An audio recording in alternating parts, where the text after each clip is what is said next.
Donc si on retourne dans notre flux, on va interrompre notre flux ici, après le lookup des devises, et puis on va rajouter les différentes étapes qui sont nécessaires. Première chose qu'on va faire, on va rechercher le shipping. Donc on va faire ce qu'on a fait auparavant, on va rajouter un nouveau lookup, on va sortir de la devise, voilà, et puis on va rajouter ici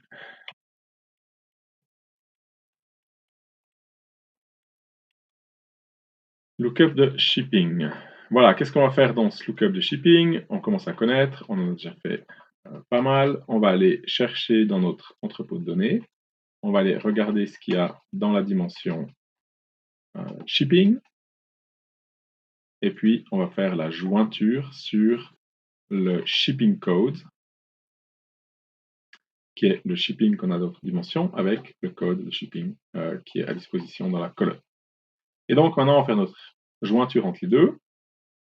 Et on a un problème pour faire la jointure parce que le type de données ne correspond pas. Alors, c'est un problème qu'on a vu sur les forums. Maintenant, on va voir comment est-ce qu'on peut le résoudre assez facilement par une nouvelle activité qui va être une transformation, une conversion de données.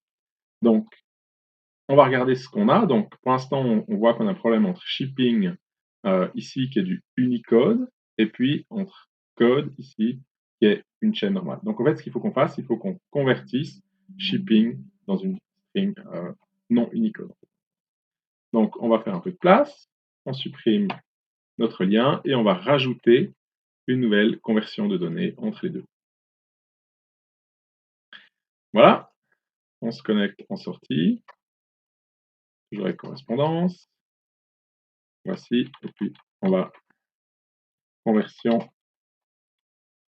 shipping. Et là, on va pouvoir spécifier qu'est-ce qu'on veut convertir. Et donc, nous, c'est la colonne qui s'appelle shipping. Voilà, et puis pour l'instant, c'est une chaîne Unicode. Et puis, nous, on aimerait bien que ce soit tout simplement une chaîne de caractères. Et donc, il va nous convertir en 1252, donc vas-y, le caractère latin. Voilà, donc avec cette petite conversion, maintenant, on s'assure qu'on va avoir une colonne dont le code de shipping est effectivement une colonne caractère et pas une colonne Unicode.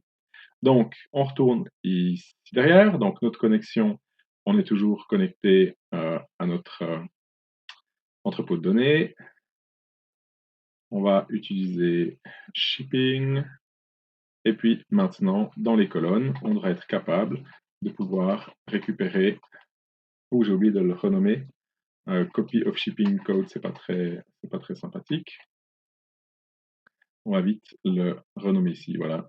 Ici, on a shipping, on va l'appeler simplement shipping underscore code. Hein. Plus facile, voilà. Très bien. Et donc, comme ça, maintenant, c'est bon, on peut le récupérer, dimension shipping. Et donc, on va faire le lien entre notre shipping code et le code qu'on a là. Ça fonctionne puisqu'on a bien converti le format de données. Et maintenant, on peut faire notre lookup tout à fait normal qu'on faisait avant. Donc, qu'est-ce qu'on veut renvoyer? On veut renvoyer l'ID. Et donc, on va l'appeler ici shipping ID. Shipping ID.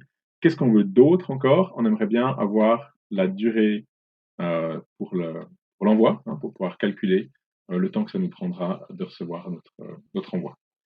Donc, deuxième colonne qu'on va récupérer. Comment est-ce qu'on l'a appelé? On peut le voir ici derrière. On l'a appelé delivery time. Et donc, on va l'appeler days en fait. Hein, bon. On l'a appelé time. Et donc, ici, on va appeler ça delivery time. Voilà, magnifique. Donc, avec ça, on a les deux colonnes qu'il nous faut. On a rajouté shipping ID et on a rajouté delivery time. Voilà, avec ça, on a déjà récupéré dans notre flux principal maintenant le shipping.